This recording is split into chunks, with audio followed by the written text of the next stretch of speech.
اللہ من الشیطان الرجیم بسم اللہ الرحمن الرحیم الم تر الی الذین یزعمون، کیا نہیں تو نے دیکھا ان لوگوں کی طرف یزعمون جو دعویٰ کرتے ہیں انہم آمنوا کہ بے شک وہ ایمان والے ہیں، بما انزل الیک اس کے اوپر ایمان لانے والے ہیں جو تیرے اوپر نازل کیا گیا، وما انزل من قبلک اور جو آپ سے پہلے نازل کیا گیا، یریدون وہ چاہتے ہیں ان یتحاکموا الی الطاغوت کہ وہ طاغوت کی طرف فیصلہ لے جائیں، وقد امروا اور تحقیق وہ حکم دیے گئے ہیں، ان یکفروا بہ یہ کہ وہ اس کا انکار کر دیں، ویرید الشیطان اور شیطان چاہتا ہے، ان یضلہم ضلالا بعیدا یہ کہ ان کو بڑی دور کی گمراہی کے اندر گرا دے، وَإِذَا قِيلَ لَهُمْ اور جب کہا جاتا ہے ان کو تعالوا او الی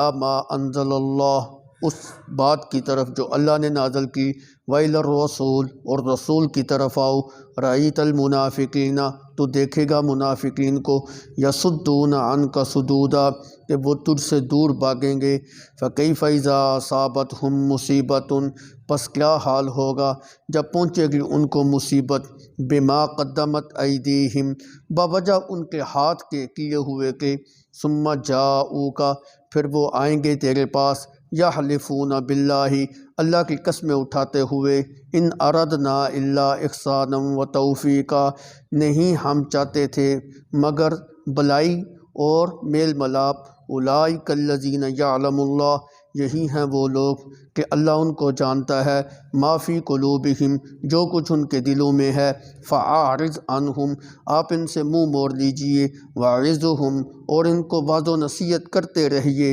وقل لہم اور ان سے کہتے رہیے، فی انفسہم ان کے حق میں، قولا بلیغا ایک مؤثر بات۔ صدق اللہ العظیم۔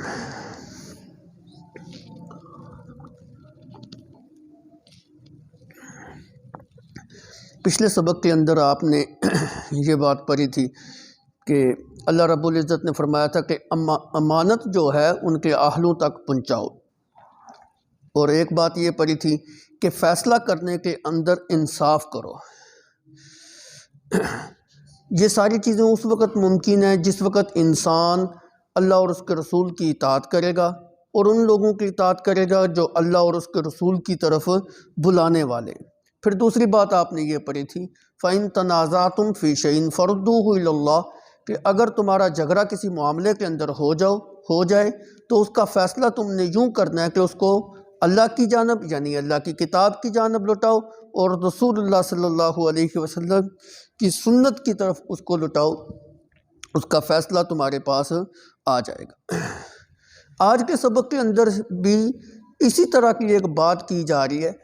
یوں سمجھے پچھلے سبق کے ساتھ اس کا ربط یہ ہے کہ پچھلے سبق کے اندر یہ بات کہی گئی تھی کہ اپنے معاملات اگر حل کرنا چاہتے ہو تو قرآن و سنت کے ذریعے حل کرو۔ آج کے سبق کا خلاصہ ایک جملے کے اندر اگر بیان کیا جائے تو وہ یہ ہے کہ اپنے معاملات کو شریعت کے مطابق حل کرو، شریعت کے علاوہ کسی اور طرف جانے کی ضرورت نہیں۔ بس یہ پورے سبق کا خلاصہ یہ ہے کہ شریعت سے اپنے مسائل حل کراؤ، اور شریعت کے علاوہ طاغوت کی طرف نہ جاؤ، شیاطین کی طرف جا کے فیصلے نہ کراؤ۔ تو یہ آج کے سبق کے اندر یہ بات جو ہے نا وہ بیان ہوگی، جیسا کہ منافقین جو تھے وہ طاغوت کی طرف جاتے تھے، کوئی بھی فیصلہ کرانا ہوتا تو وہ شیاطین کی طرف جاتے تھے، وہ اپنے سرداروں کی طرف جو ہے نا وہ جاتے تھے، حالانکہ شریعت کا حکم یہ ہے کہ اللہ اور اس کے رسول کے پاس آ کے اپنے جھگڑوں کا فیصلہ کرواؤ۔ تو اللہ نے مسلمانوں کو خبردار کیا کہ یہود کے طرز پہ مت چلو، جس طرح وہ جو نا اللہ اور اس کے رسول سے دور بھاگتے ہیں، اپنی من مانی کرتے ہیں، اس طرح نہ کرو۔ اللہ اور اس کے رسول سے اپنے جھگڑوں کو ختم کراؤ اور فیصلوں کو حل کراؤ۔ چنانچہ فرمایا الم تر الی الذین یزعمون انہم آمنوا کیا نہیں تو نے دیکھا ان لوگوں کی جانب جو یہ گمان کرتے ہیں کہ وہ اس چیز کے اوپر ایمان لائے جو اللہ نے نازل کی ہے آپ کے اوپر یعنی قرآن مقدس، اور اس چیز کے اوپر بھی ایمان لاتے ہیں جو آپ سے پہلے کتابیں نازل کی گئی ہیں۔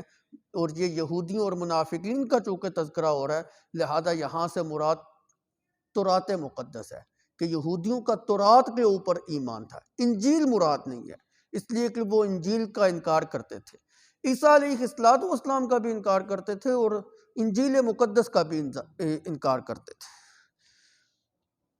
یہ جو آیت مقدسہ ہے اس کے شان نزول کے اندر مفسرین نے تفسیروں کے اندر ایک واقعہ نقل کیا ہے۔ وہ واقعہ یہ ہے کہ ایک یہودی کا ایک نام نہاد مسلمان یعنی منافق سے کسی بات کے اوپر جھگڑا ہو گیا۔ اب یہودی نے اس منہ بولے مسلمان سے یہ بات کہی کہ آؤ تمہارے نبی کے پاس جاتے ہیں اور جا کے فیصلہ جو ہے نا کروا لیتے ہیں۔ اس نے کہا کہ نبی کے پاس جانے کی کیا ضرورت ہے، ہم جو ہے نا کعب بن اشرف جو یہودیوں کا سردار تھا اس کے پاس جو ہے نا جا کے فیصلہ کرواتے ہیں۔ بہرحال کسی طریقے سے اس نے اس کو اس بات کے اوپر آمادہ کر لیا، نہیں نبی صلی اللہ علیہ وسلم سے فیصلہ کرواتے ہیں۔ آپ صلی اللہ علیہ وسلم کے پاس دونوں آ گئے، آپ صلی اللہ علیہ وسلم نے فریقین کی بات کو سنا اور سن کے اس یہودی کے حق میں فیصلہ کر دیا۔ اتنا تو اعتماد دونوں کو تھا کہ اللہ کا پیغمبر جو ہے نا غلط فیصلہ نہیں کریں گے۔ یہودی کو بھی اعتماد تھا جو بار بار کہہ رہا تھا نہیں تمہارے نبی کے پاس جاتے ہیں، اور منافق جو تھا اس کو بھی اعتماد تھا، وہ تو اس لیے نہیں آنا جاتا تھا کیونکہ اس کو پتہ تھا کہ میں غلط ہوں، اور اللہ کے پیغمبر صلی اللہ علیہ وسلم اس بات کی رعایت نہیں کریں گے کہ میں مسلمان ہوں لہذا جو ہے نا میری رعایت کی جائے گی۔ وہ تو حق اور سچ کی رعایت کریں گے اگرچہ مسلمان کے خلاف ہی ہو۔ نبی صلی اللہ علیہ وسلم نے دونوں کی بات سن کے یہودی کے حق میں فیصلہ کر دیا۔ اتفاق ایسا ہوا باہر چلے گئے تو اس یہودی نے تو تسلیم کر دیا خوش دلی کے ساتھ کیونکہ اس کے حق میں فیصلہ ہو گیا تھا۔ وہ جو منافق تھا وہ یہ بات کہنے لگا کہ آؤ عمر رضی اللہ تعالیٰ عنہ کے پاس بھی چلتے ہیں، ان سے دوبارہ فیصلہ کروا لیتے ہیں۔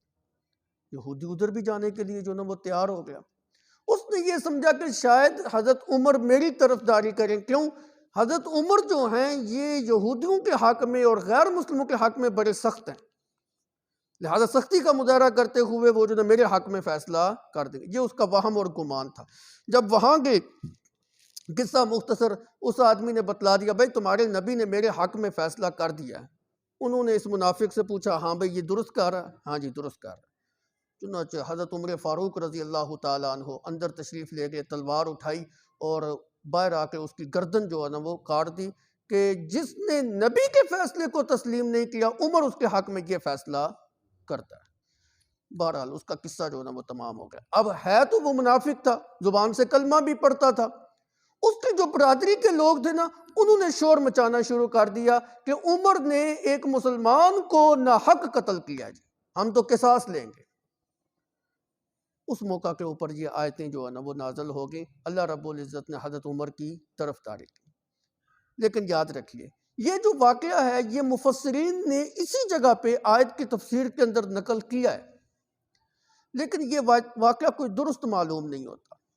میں نے اس لیے ذکر کیا چونکہ بہت سارے مفسرین نے ذکر کیا، تو بعض مفسرین نے اس کا رد بھی جو ہے نا وہ کیا ہے، یا یوں کہہ لیں کہ یہ واقعہ تو اپنی جگہ پہ درست ہوگا لیکن اس آیت کے شان نزول کے ساتھ مفسرین نے اس کو ذکر کر دیا ہے، وگرنہ ان آیات کے نازل ہونے کا مقصد یہ نہیں تھا۔ اور یہ واقعہ جو ہے نا ویسے بھی عقل کے بھی خلاف ہے، روایت کے بھی خلاف ہے، درایت کے بھی جو ہے نا وہ خلاف ہے۔ عقل کے خلاف اس طرح ہے کہ حضرت عمر فاروق رضی اللہ تعالیٰ عنہ نے اتنی جلدی اس کو قتل کر دیا، حالانکہ مسئلے کی تحقیق کرنی چاہیے تھی۔ قتل کرنے کے اندر جلدی کیوں کی؟ حالانکہ اس کے برعکس ہمارے سامنے کئی واقعات ایسے ہیں کہ حضرت عمر فاروق رضی اللہ تعالیٰ عنہ نے نبی صلی اللہ علیہ وسلم کو نبی صلی اللہ علیہ وسلم سے اجازت طلب کی، یا رسول اللہ آپ مجھے اجازت دیجیے میں فلاں منافق کو قتل کر کے آتا ہوں۔ جس وقت کسی منافق کا نفاق ظاہر ہوتا حضرت عمر فاروق اور بعض روایات میں حضرت خالد بن ولید رضی اللہ تعالیٰ عنہ نبی صلی اللہ علیہ وسلم سے اجازت طلب کرتے، یا رسول اللہ آپ اجازت دیجیے میں فلاں منافق کا سر قلم کر کے آتا ہوں۔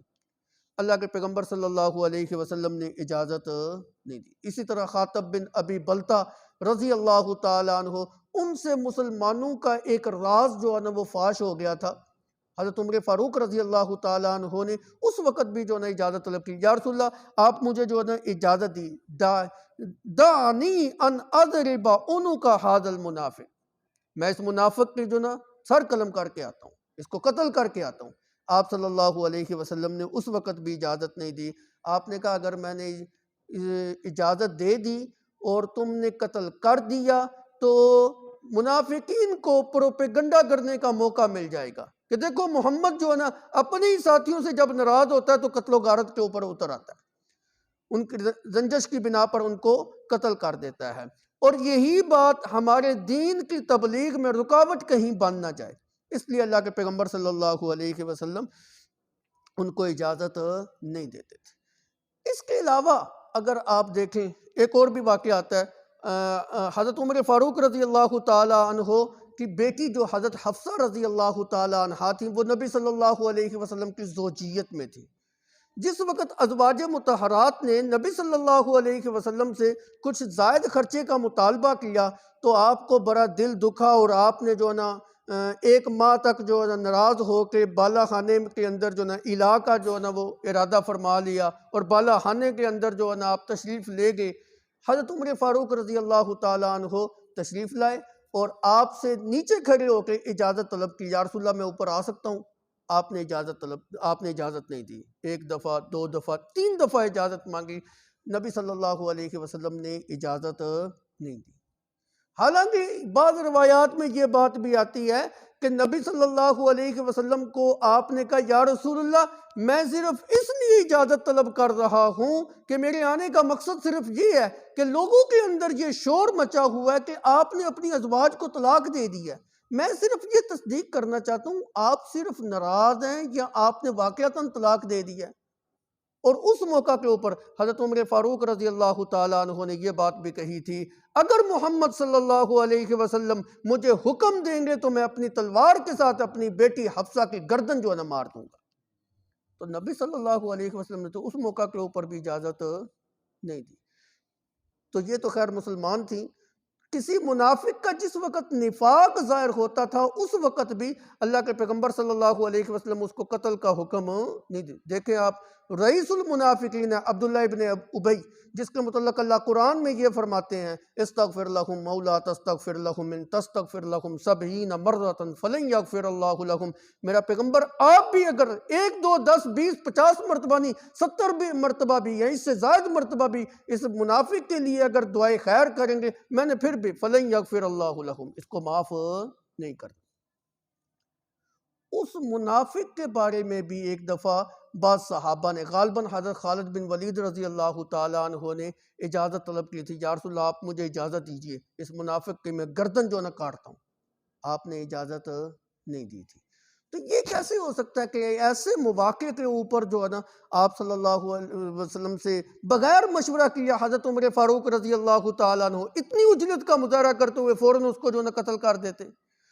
تو اتنے جو واقعات میں نے آپ کو سنائے ہیں اس سے مقصد صرف یہ باور کرانا چاہتا ہوں کہ یہ ٹھیک ہے حضرت عمر فاروق کی طبیعت کے اندر جلال ضرور تھا، آپ کی طبیعت کے اندر کفار کے حق میں سختی بہت تھی، لیکن ایسا غلط قدم آپ کبھی بھی نبی صلی اللہ علیہ وسلم کی اجازت کے بغیر نہیں اٹھاتے۔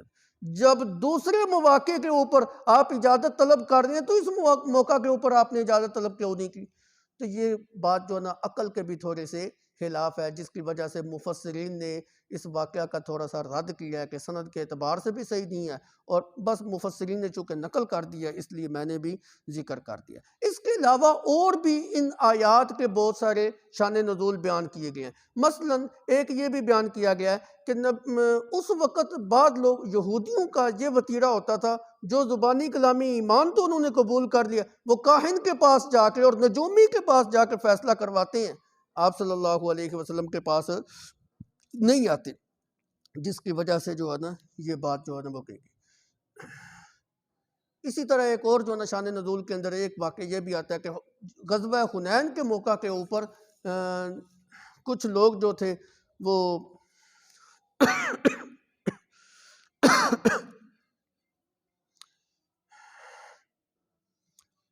غزوہ حنین کے موقع کے اوپر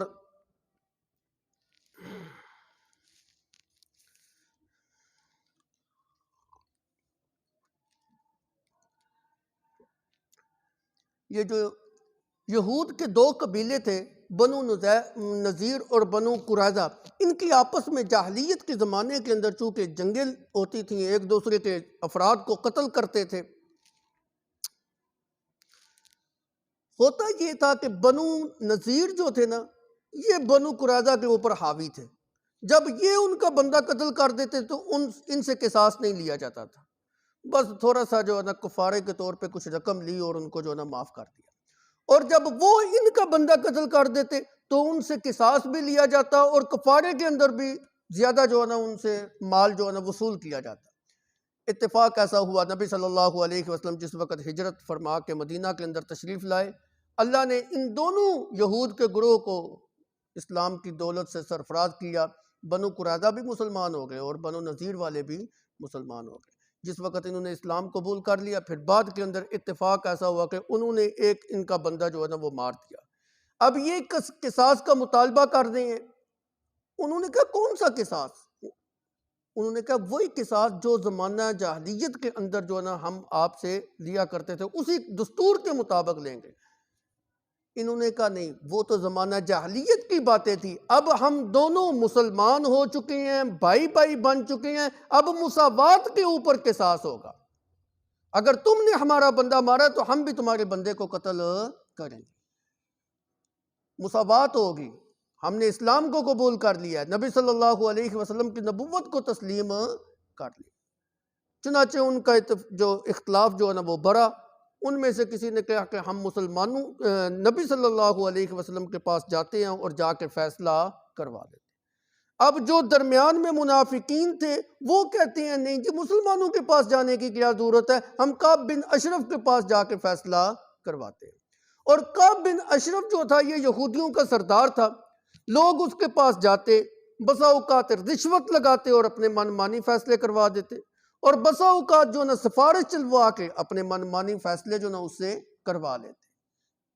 تو اس موقع کے اوپر جو ہے نا یہ آیتیں نازل ہوئیں۔ اللہ نے فرمایا جس وقت تم نے اسلام کو قبول کر لیا ہے، اب جو ہے نا کعب بن اشرف کے پاس جانے کی ضرورت نہیں، اب تمہارا ایمان اس وقت تک کامل نہیں ہو جاتا جتنی دیر تک تم محمد رسول اللہ صلی اللہ علیہ وسلم کے پاس اپنے فیصلے نہیں دے کے آتے۔ تو اس موقع کے اوپر یہ آیتیں نازل ہوئیں۔ اب اوپر دیکھیے، بس واقعات میں نے ذکر کر دی ہیں، مختصر سا ترجمہ جو ہے نا وہ دیکھیں۔ الم تر الی الذین یزعمون، کیا نہیں تو نے دیکھا ان لوگوں کی طرف، یزعمون جو گمان کرتے ہیں۔ اللہ نے لفظ کیسا بولا؟ جن کا گمان یہ ہے کہ انہم آمنوا بما انزل الیک، ہم ایمان لے کے آئے ہیں اس کے اوپر جو محمد صلی اللہ علیہ وسلم کے اوپر نازل ہوا۔ یہ لفظ لا کے بتلا دیا کہ ان کا گمان تو یہ ہے کہ ہم ایمان لے کے آئے ہیں، لیکن میں اللہ ان کا پول کھول رہا ہوں، یہ ایمان نہیں لے کے آئے، حقیقت کے اندر یہ منافق ہے۔ یہ ان کا گمان ہے۔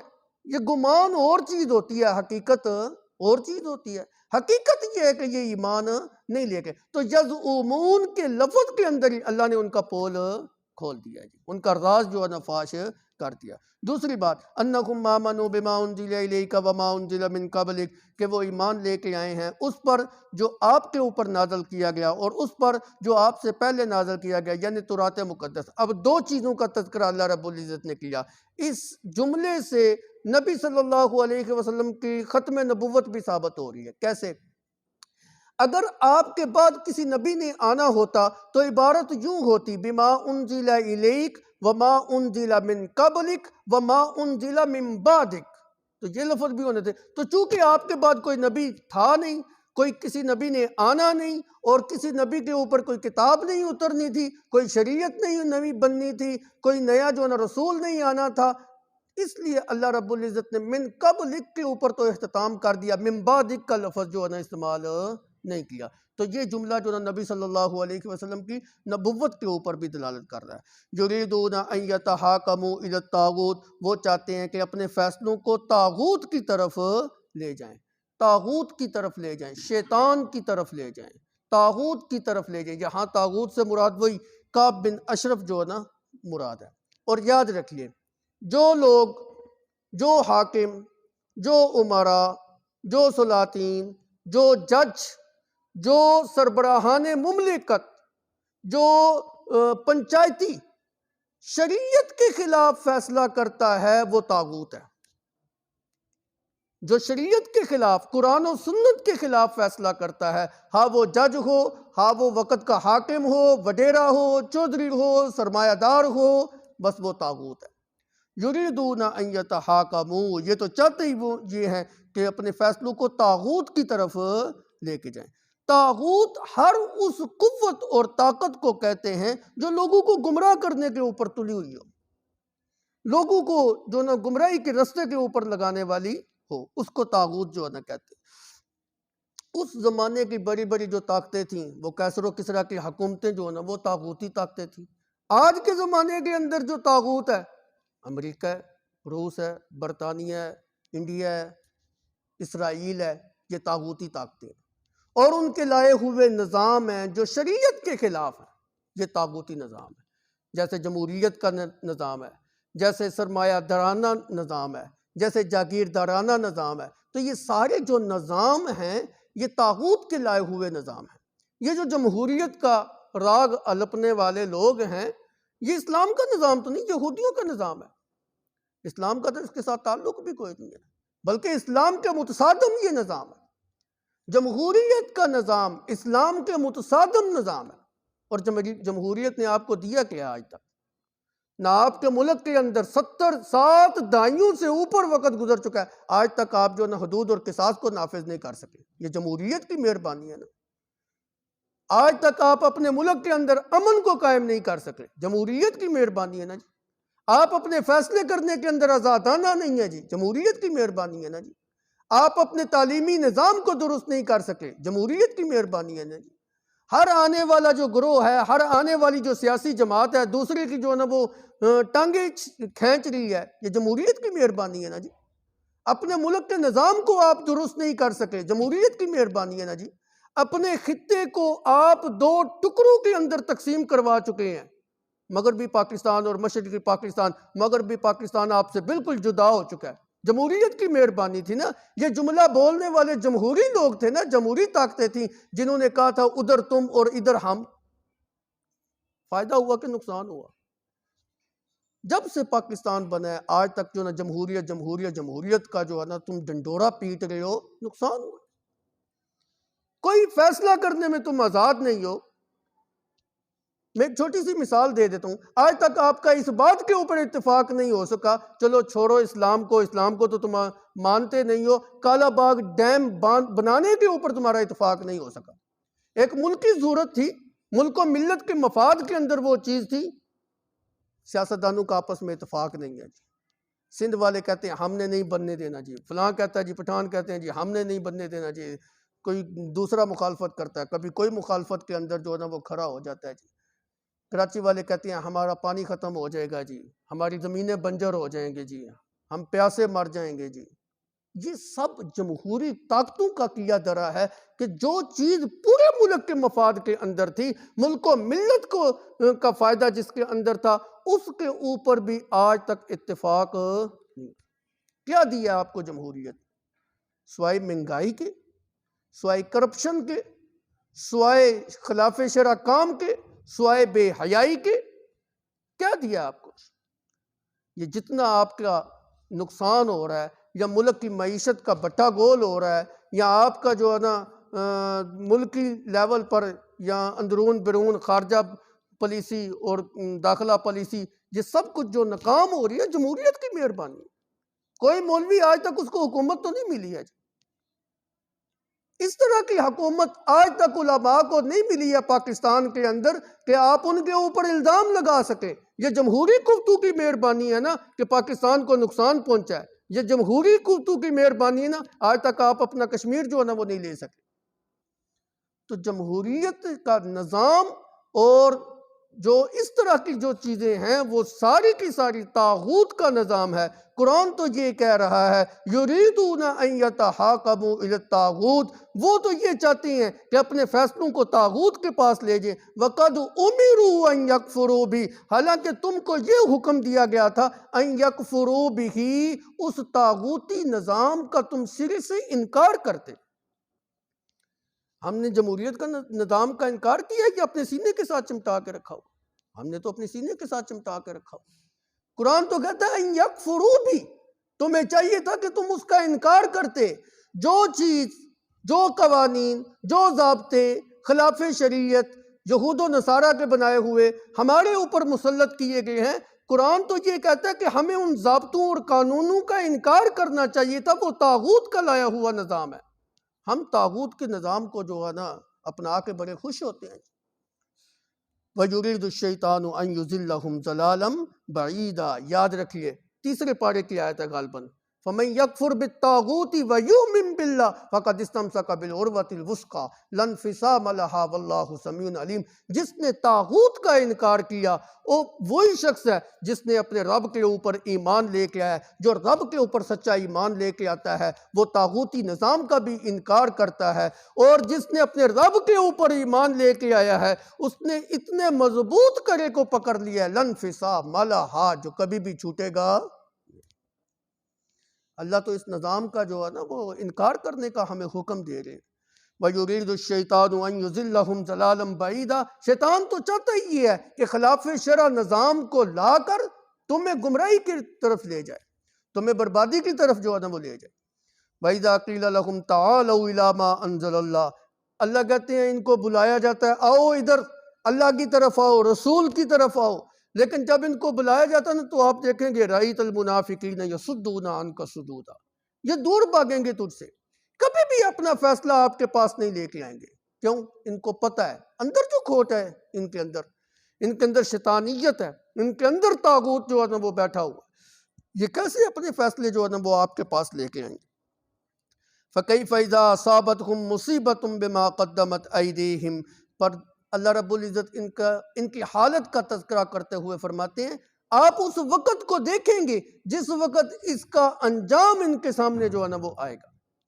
فَكَيْفَ إِذَا أَصَابَتْهُم مُّصِيبَةٌ، وہ جو غلط فیصلہ کریں گے، طاغوت کے نظام کو اپنائیں گے، شیاطین کے پاس اپنے جو ہے نا وہ لے کے جائیں گے فیصلوں کو، ظاہر بات ہے نقصان ہونا ہے۔ اب جب نقصان ہوگا ان کا راز جو ہے نا وہ کھل جائے گا جی۔ مثلاً اسی واقعہ کو لے لینا جس کو مفسرین نے ذکر کیا جی، اگر وہ نبی صلی اللہ علیہ وسلم کے فیصلے کو تسلیم کر لیتا، حضرت عمر کے پاس دوبارہ نہ جاتا، قتل نہ ہوتا۔ اب قتل ہوا، سارا راز کھل گیا کہ اس نے نبی کے فیصلے کو تسلیم نہیں کیا، دوبارہ حضرت عمر کے پاس کیا لینے کے لیے گیا ہے جی؟ تو پھر عمر نے تو جو علاج کیا وہ ٹھیک ہی کیا، اس کا پھر یہی علاج تھا جی۔ اس کا راز، اس کے نفاق کا راز جو ہے نا کھل گیا۔ اسی طرح بعض دفعہ یوں بھی ہوتا تھا کہ ان کو نقصان جو ہے نا وہ ہو جاتا، بعض دفعہ ان کے نفاق کا راز جو ہے نا وہ کھل جاتا۔ اب جس وقت نفاق کا راز کھلتا اب شرمندہ ہوتے، ہم جو ہے نا نبی کا سامنا کیسا کریں، کیسے ان کو یقین دہانی کرائیں کہ ہم منافق نہیں۔ منافق بھی اپنے بارے میں یہ کبھی نہیں چاہتا کہ معاشرے کے اندر میرا نفاق کھل کے سامنے آ جائے۔ منافق ہوتا ہی وہ ہے، زبان سے کہتا ہے لا الہ الا اللہ، نبی کے پیچھے کھڑے ہو کے نمازیں بھی پڑھتا ہے، مسلمانوں کی صفوں کے اندر بھی کھڑے ہوتا ہے، طوعاً او کرہاً، مجبوری کے ساتھ بسا اوقات جہاد کے اوپر بھی چلا جاتا ہے، اپنے عیب کے اوپر پردہ ڈالنے کے لیے کہ مسلمانوں کو یہ نہ پتہ چل جائے کہ میں اندر سے کیا ہوں۔ تو اللہ رب العزت کہتے ہیں جب ان کے اوپر پھر اس کا وبال آتا ہے، مصیبت آتی ہے، اب راز جس وقت کھلتا ہے کہ یہ تو منافق ہیں جی، پھر ہوتا کیا ہے، ثم جاؤک یحلفون باللہ، پھر آپ کے پاس آ کے قسمیں اٹھاتے ہیں، اللہ کی قسم یا رسول اللہ ہم تو سچے مسلمان ہیں، ہم منافق نہیں ہیں جی، ہم تو آپ کو اللہ کا رسول تسلیم کرتے ہیں جی، ہم نے تو کلمہ پڑھا ہے جی، ہم تو آپ کے پیچھے پھر لمبی چوڑی جو تقریر جاڑیں گے اپنا اسلام جتلانے کے لیے۔ یہی بات اللہ نے سورہ منافقین کے اندر ذکر کی، اذا جاءک المنافقون قالوا نشہد انک لرسول اللہ، منافق آپ کے پاس آ کے کہیں گے نشہد، ہم اللہ کی شہادت دیتے ہیں، ہم اللہ کی قسم اٹھا کے کہتے ہیں انک لرسول اللہ، کہ آپ اللہ کے رسول ہیں، ہم تو آپ کی رسالت کو تسلیم کرتے ہیں، اور جو آپ کی رسالت کو تسلیم کرے وہ تو سچا مسلمان ہوتا ہے، لہذا ہم بھی سچے مسلمان ہیں۔ اللہ کہتے ہیں واللہ یعلم انک لرسول واللہ یشہد ان المنافقین لکاذبون، میں اللہ بھی شہادت دیتا ہوں، میں اللہ بھی قسم اٹھا کے کہتا ہوں واقعتاً آپ اللہ کے سچے رسول ہیں، میں اللہ شہادت دیتا ہوں یہ بکواس کر رہے ہیں، یہ آپ کو سچا رسول تسلیم نہیں کرتے۔ یہی بات یہاں پہ کہی جا رہی ہے، ثم جاؤک یحلفون باللہ، پھر جب آپ کے پاس آتی ہیں نا یحلفون باللہ، اللہ کی قسمیں اٹھا کے کہتے ہیں یا رسول اللہ ان اردنا الا احسانا و توفیقا، ہمارا ارادہ صرف اور صرف بھلائی کا تھا۔ یہ جو ہم حضرت عمر کے پاس دوبارہ فیصلہ لے کے گئے نا، ہمارا مقصد یہ نہیں تھا کہ آپ کے کیے ہوئے فیصلے کا ہم انکار کر دیں، نہ نہ نہ، ہمارا مقصد تو یہ تھا کہ حضرت عمر صاحب آپ ان دونوں بندوں کے درمیان صلح کروا دیں۔ یہ بکواس کر دیں، یعنی اپنے بچاؤ کی تدبیر ایک کر دیں۔ ادھر بھی اللہ نے سورہ منافقین کے اندر کیا کہا؟ اتخذوا ایمانہم جنتاً، اللہ کہتے ہیں یہ قسمیں جو اٹھا رہے ہیں نا، ان کی قسموں پہ اعتماد نہ کرنا، ان کی قسموں کے اوپر بھروسہ نہ کرنا۔ اور یاد رکھیے، مسلمان بھی بندہ ہو نا، جو بندہ بات بات پہ قسم اٹھاتا نا، یہ اس کے جھوٹے ہونے کی علامت ہوتی۔ جھوٹا جو ہوتا ہے نا، وہ بات بات پہ قسمیں اٹھاتا ہے۔ تو منافقین کی ایک علامت یہ بھی جو ہے نا بیان کی گئی، اتخذوا ایمانہم جنتاً، اللہ کہتے ہیں یہ جو قسمیں اٹھا رہے ہیں نا، یہ اپنے بچاؤ کے لیے اٹھا رہے ہیں، یہ قسمیں اٹھا کر ان قسموں کو ڈال بنا رہے ہیں تاکہ ہم بچ جائیں، اور نبی کی نظر کے اندر ہم مسلمان ہی سمجھے جائیں، منافق نہ سمجھے جائیں، مسلمانوں کی نظر کے اندر بھی ہم مسلمان سمجھے جائیں، منافق نہ سمجھے جائیں۔ ثم جاؤک یحلفون باللہ ان اردنا الا احسانا وتوفیقا، ہمارا ارادہ تو صرف بھلائی کا تھا جی، ہمارا ارادہ تو توفیق کا، موافقت کا تھا کہ ان دونوں کے درمیان صلح ہو جائے۔ یہ مقصد نہیں تھا کہ ہم نے الیاذ باللہ آپ کے کیے ہوئے فیصلے کو تسلیم نہیں کیا، ہم تو آپ کو اللہ کا سچا رسول مانتے ہیں، آپ کے فیصلے کو تسلیم کرتے ہیں۔ لیکن اللہ نے راز کھول دیا، اللہ نے کہا نہ نہ، ان کے حضرت عمر کے پاس جانے کا مقصد صرف یہ تھا کہ شاید حضرت عمر جلالی طبیعت کے مالک ہیں، دشمن منافقین اور یہودیوں کے خلاف بڑے سخت ہیں، شاید ہمارے حق میں فیصلہ ہو جائے۔ تو ان کے دل کے اندر کھوٹ ہے، میں اللہ اس بات کی شہادت دیتا ہوں۔ اولئک الذین یعلم اللہ ما فی قلوبہم، اللہ کہتے ہیں جو بات ان کے دل کے اندر ہے میرا پیغمبر آپ نہیں جانتے، میں جانتا ہوں، مجھے پتہ ہے ان کے دل کے اندر خباثت کیا ہے۔ اولئک الذین یعلم اللہ، یہی ہیں وہ لوگ، اللہ جانتا ہے ما فی قلوبہم، جو ان کے دل کے اندر اسلام کے خلاف حسد اور بغض جو ہے نا وہ بھرا ہوا ہے، اللہ اس کو جانتا، آپ نہیں جانتے۔ لہذا ان کی قسموں کے اوپر نہ دیکھیے، ان کی پگڑیوں کو نہ دیکھیے، ان کی داڑھیوں کو نہ دیکھیے، ان کے کبے جبے کو نہ دیکھیے۔ بہت سارے ایسے لوگ جو نا انہوں نے دین داری کا لبادہ تو اوڑھا ہوا ہوتا ہے، اندر سے پرلے درجے کے منافق ہوتے ہیں، اندر سے پرلے درجے کے خبیث ہوتے ہیں جی، ٹھیک ہے۔ ان کی ظاہری حالت کو آپ نہ دیکھیے، انسان تو ظاہر کا مکلف ہے نا، اللہ کے پیغمبر بھی انسان ہیں، ان سے بھی جو ہے نا وہ خطا تو ہو سکتی ہے۔ اللہ نے کہا ان کے ظاہری حالت کو آپ نے نہیں دیکھنا، ان کے ظاہر کو نہ دیکھیں، میں اللہ ان کے باطن کو آپ کے سامنے عیاں کر رہا ہوں، جو ان کے دل کے اندر کھوٹ بھری ہوئی ہے اور اسلام کے خلاف دشمنی اور حسد اور بغاوت بھری ہوئی ہے، میں اللہ اس کو بھی جانتا ہوں۔ فَأَعْرِضْ عَنْهُمْ، ہاں آپ ان سے درگزر کیجئے۔ تو اس جملے سے بھی یہ بات سمجھ آ گئی کہ اللہ کے پیغمبر جو منافقین کو قتل کا حکم نہیں دیتے تھے، اللہ کا حکم ہی اس طرح تھا، فَأَعْرِضْ عَنْهُمْ، ان سے درگزر کیجیے، ان کو کچھ کہنے کی ضرورت نہیں۔ ہاں وَعِظْهُمْ، اور ان کو واعظ کرتے رہے، نصیحت کرتے رہے، ان کو پیار کے ساتھ سمجھاتے رہے، بھائی تم انسان بن جاؤ، تم دل سے اسلام کو قبول کر لو، اسی کے اندر تمہاری خیر اور بلائی ہے۔ وَقُلْ لَهُمْ فِي أَنفُسِهِمْ قَوْلًا بَلِيغًا، اور آپ ان کے حق میں قول بلیغ کہیے، ان کے حق میں ایسی بات کہیے جو جامع معنی ہو، ان کے حق میں ایسے واعظ اور نصیحت ان کو آپ کرتے رہیں جو ان کے دل کے اندر اتر جائے، بلیغ بات، خوبصورت بات، ایسا بات جو ان کے دل کے اندر اتر جائے، جو ان کے حق کے اندر مؤثر ہو، ہاں وہ ڈرانے والی بات ہو، ہاں وہ بشارت والی بات ہو۔ ان کو بشارت کے ساتھ بھی آپ جو نا وہ سمجھائیں،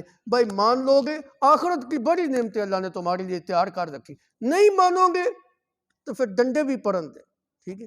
دونوں طریقوں کے ساتھ ان کو جو ہے نا آپ سمجھائیں، قولم بلیغا، مؤثر قسم کی بات کے ذریعے آپ ان کو واضح و نصیحت کریں۔ تو اس جملے سے بھی یہ بات سمجھ آ گئی کہ اللہ نے ان کو قتل کرنے کا حکم نہیں دیا، اور اصل بات وہی جو اللہ کے پیغمبر صلی اللہ علیہ وسلم نے فرمایا، اگر منافقین کو قتل کرنے کا میں حکم دے دیتا تو پھر مسلمانوں کے اندر ایک پروپیگنڈا جو ہے نا منافقین نے اٹھانا تھا کہ یہ اچھا نبی ہے، بلکہ نبوت کا انکار کرنا تھا منافقین نے کہ یہ نبی نہیں ہے، یہ تو کوئی ظالم جابر قسم کا بادشاہ ہے جو ہم اپنے بھائیوں کو تھوڑی سی رنجش کی بنا پہ قتل کرنا چاہتا ہے۔ اس حکمت کی بنا پر اللہ کے پیغمبر صلی اللہ علیہ وسلم نے اعلانیہ کافروں کے خلاف تو جہاد کیا لیکن منافقین کے خلاف جہاد نہیں کیا۔ اللہ عمل کی توفیق عطا فرمائے۔ یہی عنوان جو ہے نا موضوع آگے چل رہا ہے جی، آگے پھر آئے گی۔ الحمدللہ۔